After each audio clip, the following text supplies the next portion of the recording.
왜 갑자기 와? 미리 얘기했어야지. 15년간 가족을 위해 헌신했던 한 아버지가 아내에게 미국에서 들은 마지막 말입니다. 여러분은 노후를 위해 어떤 준비를 하고 계신가요? 돈, 건강, 취미 생활 아니면 또 다른 무언가가 있으신가요? 이 영상을 끝까지 보시면 당신의 인생이 180도 바뀝니다. 안녕하세요. 저는 67세의 김준호입니다. 저는 평범한 가장이었습니다. 아내와 두 아이, 단란한 가정을 이루며 누구보다 열심히 살아왔죠. 퇴근 후 집에 돌아오면 아이들이 뛰어나와 반갑게 맞아주던 그 순간, 제게는 세상에서 가장 행복한 시간이었습니다. 거실에서 아이들과 장난을 치고 아내와 함께 저녁을 먹으며 소소한 일상을 나누는 것이 제게는 무엇보다 소중했습니다. 하지만 그 행복이 언제까지나 계속될 수는 없었습니다. 두 아이가 중학생이 되던 해, 아내가 조심스럽게 말을 꺼냈습니다. 여보, 우리 애들 유학 보내는 거 어때요? 처음에는 당황스러웠습니다. 한국에서도 충분히 좋은 교육을 받을 수 있는데 굳이 해외로 보내야 할까 싶었죠. 하지만 아내는 단호했습니다. 여기서 경쟁하는 것보다 미국에서 기회를 주는 게 우리 애들을 위해서 더 나을 것 같아. 아이들도 기대에 부푼 표정으로 저를 바라봤습니다. 결국 저는 결정을 내릴 수밖에 없었습니다. 그래, 아이들을 위해서라면 아빠가 더 열심히 일하면 되지. 그렇게 저는 기러기 아빠가 되었습니다. 가족을 위해서라면 어떤 희생도 감수할 수 있다고 생각했어요. 하지만 그 선택이 제 삶을 어떻게 바꿔놓을지 그때는 미처 알지 못했습니다. 아이들이 미국으로 떠난 뒤 제 삶은 완전히 달라졌습니다. 아침에 일어나도 반겨주는 아이들이 없었습니다. 저녁을 먹을 때도 마주 앉아 대화를 나눌 가족이 없었죠. 퇴근하고 돌아오면 불이 꺼진 집이 저를 맞이했습니다. 하지만 저는 외로움을 느낄 틈도 없이 일에 몰두했습니다. 아이들이 잘 되려면 내가 더 열심히 해야 한다. 그 생각 하나로 하루하루를 버텼습니다. 회사에서도 무리하게 추가 근무를 했고 가끔은 몸이 버티지 못할 정도로 피곤할 때도 있었습니다. 하지만 자식들이 좋은 환경에서 공부하고 있다는 생각에 마음만은 뿌듯했습니다. 그리고 몇 년 후 그 노력은 결실을 맺었습니다. 아빠, 저 하버드에 합격했어요. 아빠, 저도 UCLA 붙었어요. 아이들의 목소리는 흥분으로 가득 차 있었습니다. 저는 전화기 너머로 그 소식을 듣고 한동안 말을 잇지 못했습니다. 그래. 아빠가 정말 자랑스럽다. 그 순간만큼은 세상을 다 가진 듯한 기분이었습니다. 그동안의 희생과 노력이 보상받는 것 같았어요. 저는 더 열심히 일했습니다. 아이들이 돈 걱정 없이 공부할 수 있도록, 더 나은 미래를 가질 수 있도록 말이죠. 하지만 그 과정에서 저는 제 자신을 점점 잃어가고 있었습니다. 늦은 밤 술에 취한 채 집으로 돌아오는 날이 많아졌습니다. 건강은 점점 나빠졌고 병원에서는 고혈압과 당뇨 전 단계라는 경고를 받았습니다. 그럼에도 불구하고 저는 멈추지 않았습니다. 조금만 더 참자. 애들이 졸업할 때까지만 그렇게 저는 오로지 가족을 위해 그리고 아이들의 성공을 위해 제 삶을 희생하고 있었습니다. 하지만 저는 알지 못했습니다. 그토록 지키고 싶었던 가족이 이제는 저 없이도 잘 살아가고 있었다는 것을요. 그렇게 시간이 흘렀습니다.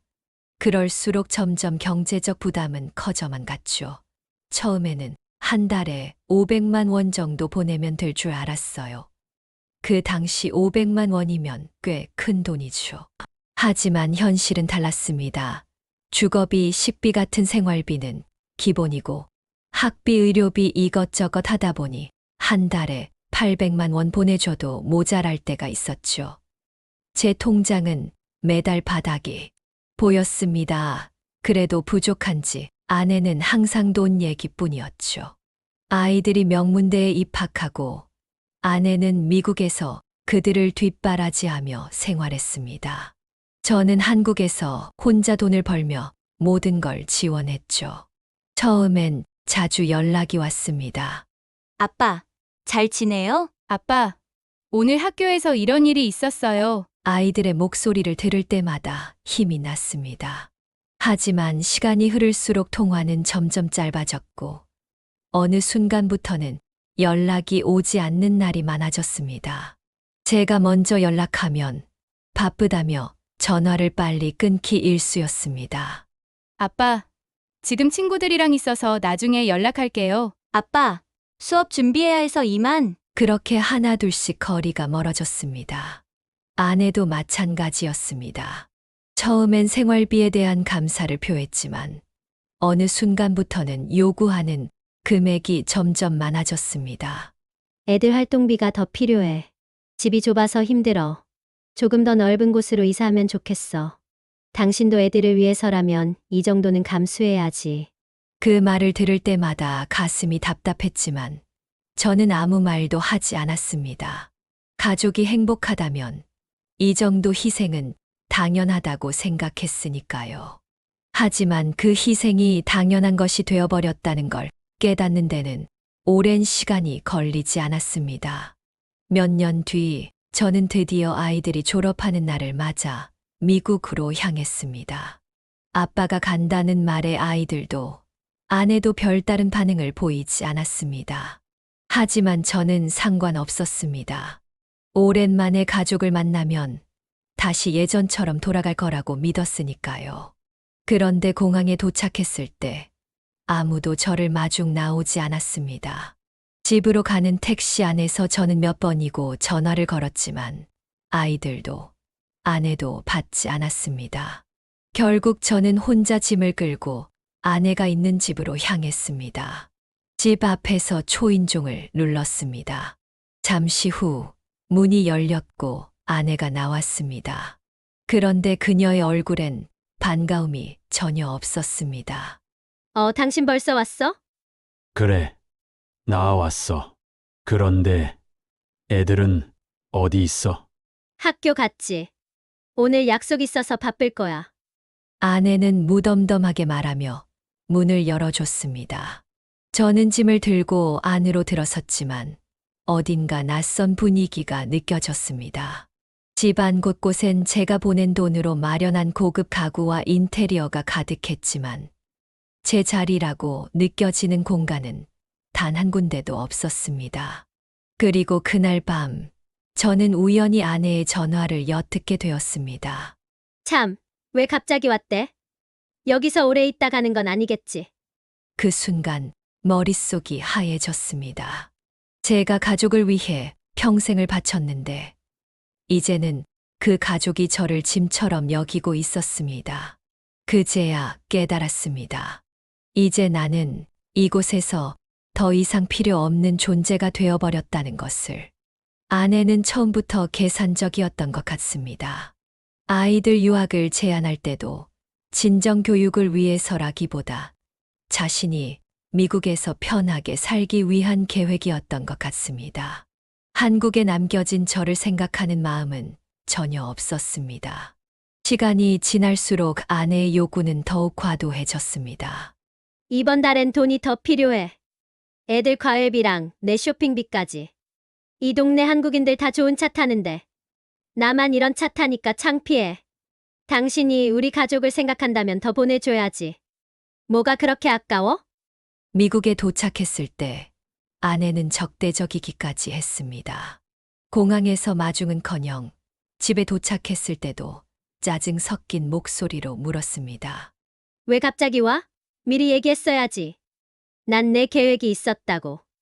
그리고 나중에 알게 된 사실이지만 아내는 이미 미국에서 다른 남자를 만나고 있었습니다. 제가 보낸 돈으로 그 남자와 함께 여행도 다녔다는 것을 우연히 사진으로 발견했을 때의 배신감은 이루 말할 수 없었습니다. 아이들은 더욱 냉정했습니다. 제가 그토록 힘들게 번 돈으로 명문대에 다니며 사치스러운 생활을 즐기면서도 아버지에 대한 감사는커녕 제 존재를 부끄러워하기까지 했습니다. 아빠, 내 친구들 앞에선 기러기 아빠라는 말은 하지 마세요. 그 나이의 말에 가슴이 찢어지는 듯 했습니다. 작은 아이는 더 심했습니다.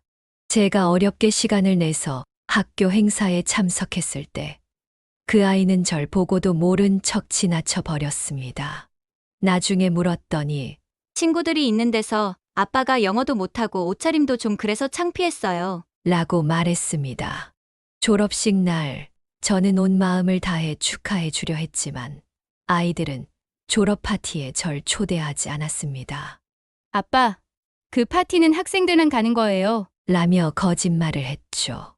나중에 SNS에서 본 사진에는 다른 부모님들도 많이 참석해 있었습니다. 어머니 장례식에서도 그들은 형식적인 조문 메시지만 보냈을 뿐 비행기 표가 너무 비싸요. 기말고사 기간이라 갈 수 없어요. 라는 변명만 늘어놓았습니다. 20년간 모든 것을 바쳐 키운 자녀들은 제 인생에서 가장 슬픈 순간에도 곁에 없었습니다. 가장 충격적이었던 건 제가 미국에서 돌아온 후 우연히 발견한 아내의 이메일이었습니다. 이제 얼마 안 있으면 이혼할 수 있을 거야. 그 사람은 우리가 원하는 만큼 돈을 다 보내줬으니 이제 필요 없어. 라는 내용이었습니다. 20년간의 제 삶은 그들에게 단지 돈줄에 불과했던 것입니다. 아내는 결국 제가 한국으로 떠난 지 6개월 만에 이혼 서류를 보내왔습니다. 제 서명만 있으면 모든 것이 끝난다는 냉정한 메시지와 함께요. 서류 사이에서 발견한 사진 한 장, 아내는 다른 남자와 함께 제가 마련해준 집 앞에서 환하게 웃고 있었습니다.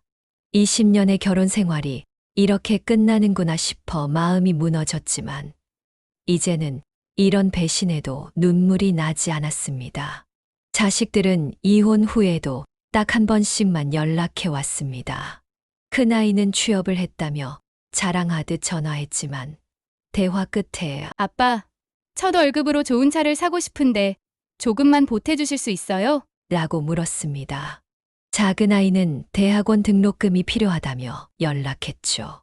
두 경우 모두 제가 돈을 보내지 않겠다고 하자 더 이상 연락이 오지 않았습니다. 가장 가슴 아픈 순간은 우연히 SNS를 통해 작은 아이의 결혼식 소식을 접했을 때였습니다. 초대는커녕 알리지도 않았던 자식의 결혼식 사진에서 낯선 다른 남자가 아버지 자리에 앉아 있었습니다. 아내의 새 남편이었겠죠. 제가 평생 바친 시간과 돈으로 키운 자식이 이제는 저를 완전히 지워버린 것입니다. 하지만 이제는 그런 아픔에 더 이상 매달리지 않기로 했습니다. 그들이 제게 했던 모든 상처와 배신은 과거의 일로 두고 앞으로의 시간은 오직 저 자신을 위해 쓰기로 결심했습니다. 가족을 위해 희생했던 지난 날들을 후회하지는 않습니다. 그것이 제가 할 수 있는 최선이었으니까요. 하지만 이제는 알게 되었습니다. 진정한 사랑은 일방적인 희생이 아니라 상호 존중과 배려가 있어야 한다는 것을요. 그렇게 아내와 자식들과의 인연은 마무리되었고, 저는 비로소 제 삶의 새로운 장을 열게 되었습니다. 이제 더 이상 그들에게 마음을 쓰지 않고, 오직 제 행복을 위해 살아가고 있습니다. 그리고 그것이 인생의 마지막 챕터를 시작하는 저에게 가장 현명한 선택이었다고 믿습니다. 새로운 삶을 시작한 지 2년이 지났을 때 예상치 못한 일이 일어났습니다. 큰아이로부터 이메일 한 통이 도착한 것입니다. 처음에는 또 돈이 필요해서 연락한 것이라 생각했지만 내용은 전혀 달랐습니다. 아빠, 정말 죄송합니다. 지난 시간 동안 아빠에게 했던 행동들을 생각하면 너무 부끄럽고 마음이 아픕니다. 사실 얼마 전 큰 실패를 겪었어요. 회사에서 해고되고 친구들도 떠나고 그제서야 깨달았습니다. 아빠가 얼마나 큰 희생을 하셨는지, 그리고 우리가 얼마나 이기적이었는지를요. 용서를 구할 자격도 없지만 그래도 이렇게라도 사과의 말씀을 드리고 싶었습니다. 처음에는 마음이 복잡했습니다. 다시 상처받기 싫었고 이것이 또 다른 속임수는 아닐지 의심스러웠습니다. 하지만 며칠 후 저는 짧게 답장을 보냈습니다. 내 마음 충분히 이해한다.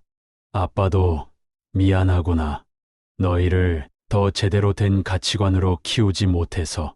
그 후로 가끔씩 연락이 오가기 시작했습니다. 작은 아이도 시간이 지나 연락을 해왔고 둘 다 진심으로 반성하는 모습을 보였습니다.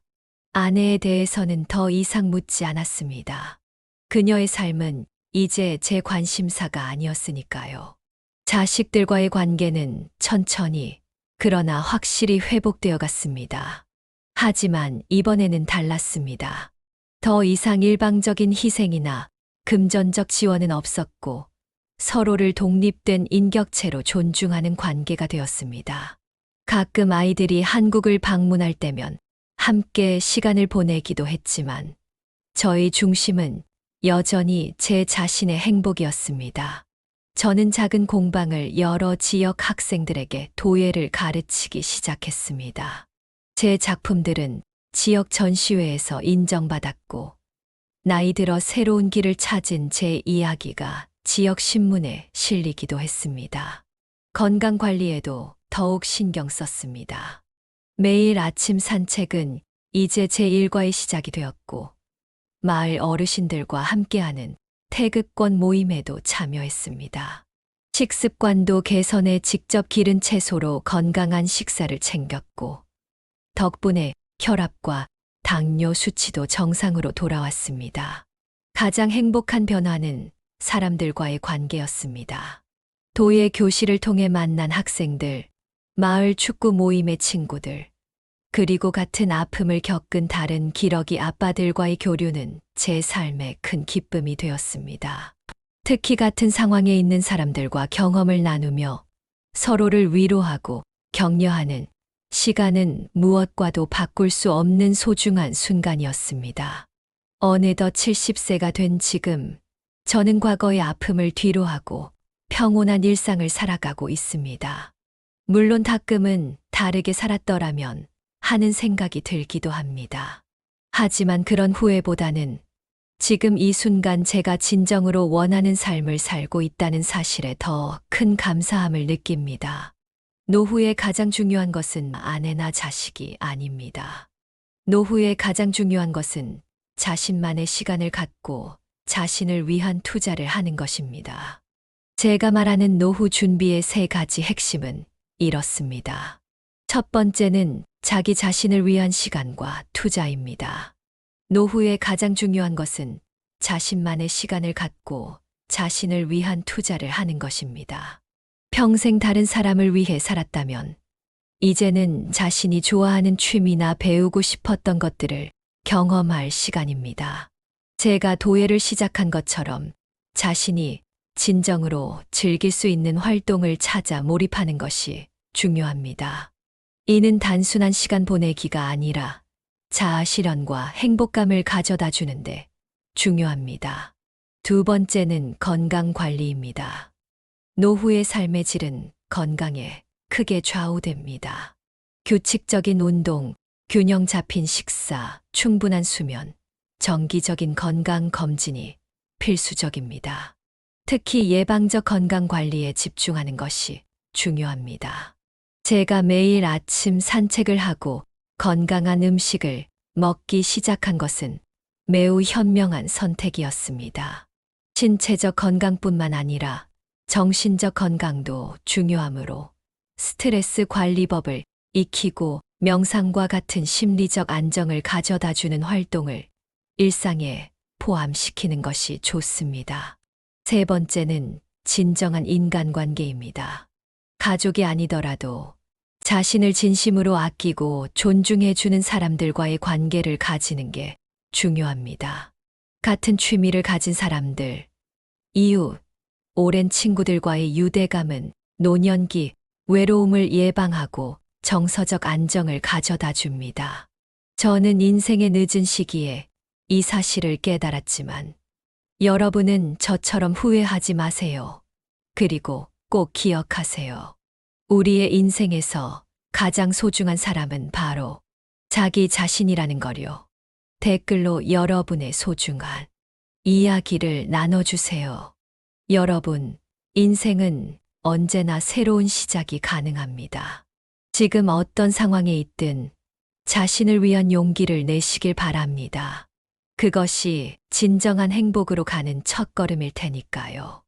이제 저는 매일 아침 해가 뜨는 것을 보며 감사한 마음으로 하루를 시작합니다. 어제의 상처에 얽매이지 않고 내일에 대한 불안에 시달리지도 않으며 오직 오늘 이 순간을 충실히 살아가고 있습니다. 그리고 그것이야말로 제가 늦게나마 찾은 진정한 행복의 비밀입니다.